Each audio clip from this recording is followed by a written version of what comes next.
Hello, I'm Michael Diamond. You're watching Muscle Central. Okay, in this video, we're talking about Phil Heath and the upcoming Mr. Olympia, 2020 Mr. Olympia, where Phil Heath is making his return and he's trying to capture his eighth Sandow. My take on this whole thing and what his chances are of accomplishing this. First, let's take a look at why he lost the title in 2018. On a whole, he was conditioned and he looked damn good. The problem, as we all know, the very obvious problem was the midsection, and he's gotten away with it for a few years, and I think it's gotten to the point where the judges weren't going to have any more of it. Now, not to take anything away from Sean Roden, Sean Roden brought a great package. Conditioning was spot on, but ultimately what lost the title for Phil was his midsection. Now, let's go back to the 2018 Mr. Olympia. Besides the obvious, his midsection, there was some other things definitely going on with him. He was having some other issues. If you remember during the last call out, where they had Rolly, William, Sean, and Phil.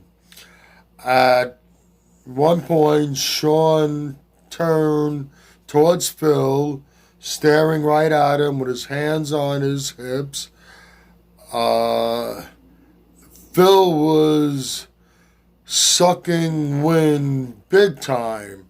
So besides the fact that he had this gut issue, there was definitely something else going on because he looked totally winded.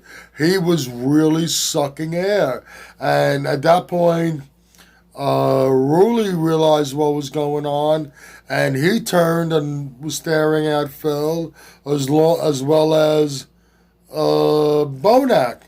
So, and this went on for about 10 seconds, and then they continued with the poses, with the comparisons. So, definitely what lost it for him was the gut issue, but there was also more things going on. Yes, I understand that it's tiring up there posing. It's not easy. I've been there. I've competed, but he shouldn't have been sucking wind like that. Now, let's go back to this upcoming Mr. Olympia. For Phil Heath to recapture the Olympia crown to win his eighth Sandow, he is going to have to fix the midsection. No ifs, ands, or buts. The judges will not tolerate distended midsection. I think we've gone past that now. There's been so much backlash about it.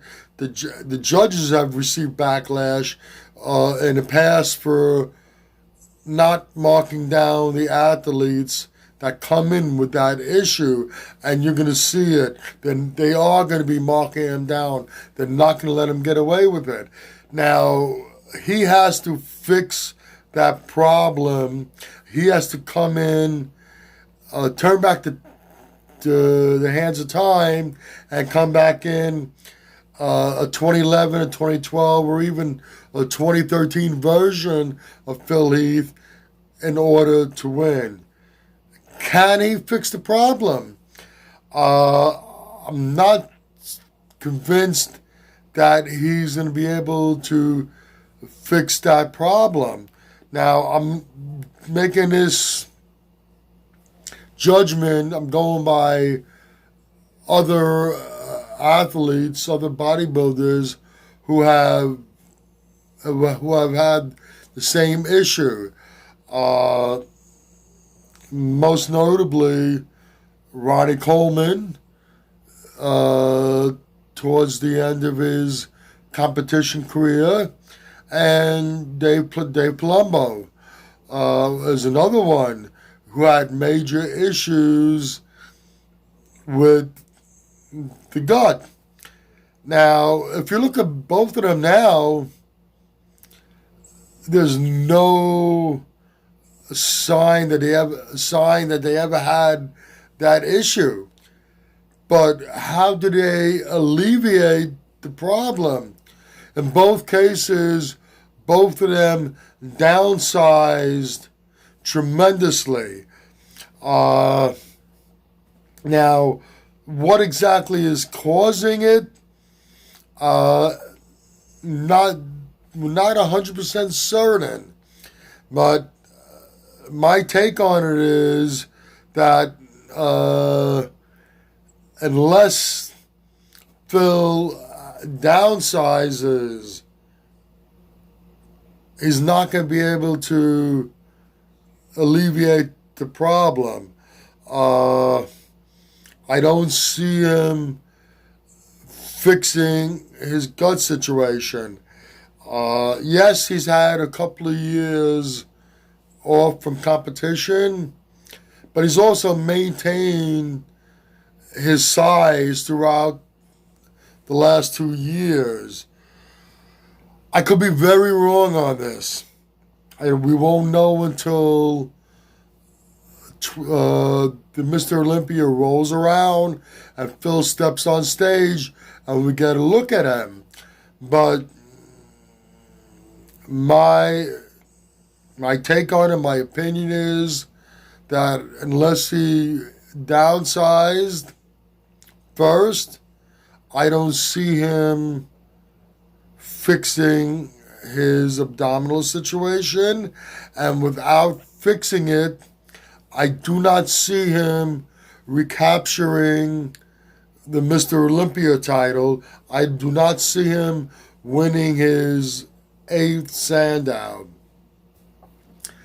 Like I said, I could be very wrong on this, but that's my take on it. If you agree or disagree with what I've said, please let me know in the comment section. If you like this video, please give it a thumbs up. Please share and by all means subscribe. Do not forget to hit that notification bell. This way, every time I put up a new video, you will be notified. Once again, this is Michael Diamond, and I'd like to thank you for watching Muscle Central.